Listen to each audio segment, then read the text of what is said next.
kami minta kepada para tamu untuk mencicipi makan siang di jambu-jambu yang telah kami sediakan di arah barat daripada tenda ini.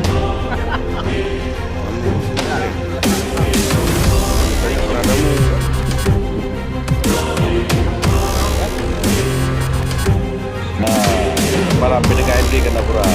Sekian, terima kasih.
Untuk ibadahnya.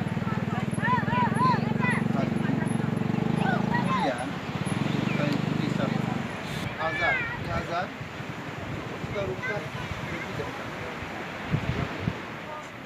Tarik kalau di waktu ini.